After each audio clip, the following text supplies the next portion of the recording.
সবতছে ডাঙৰ কথাটো হৈছে যে এঘৰ মানুহত ইমান হোৱাইট মনি ক'ৰ পৰা ওলাইছে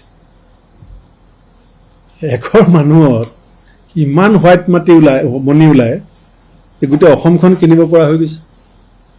আইনখন ৰৈ যায় মাজুলী আইনখন ৰৈ গ'ল কেলে মাটি কাগজ পত্ৰখিনি ক্লিয়াৰ হোৱা নাই চৰকাৰী ব্যৱস্থাটো গোটেই মেচিনাৰীটো আজি ব্যৱহাৰ হৈছে এটা পৰিয়ালৰ সম্পত্তি বৃদ্ধি কৰাত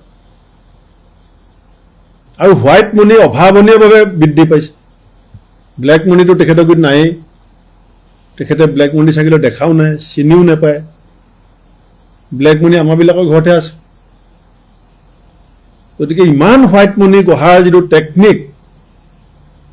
সেইটো যদি অসমৰ বাকীসকল মহিলাকো দিব পাৰিলেহেঁতেন বৰ ভাল আছিলে অসমৰ অন্যান্য যিসকল মহিলাই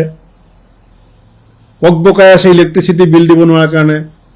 ল'ৰা ছোৱালী এডমিশ্যন ফিজ দিব নোৱাৰাৰ কাৰণে বয় বস্তুৰ দাম বৃদ্ধি হোৱাৰ কাৰণে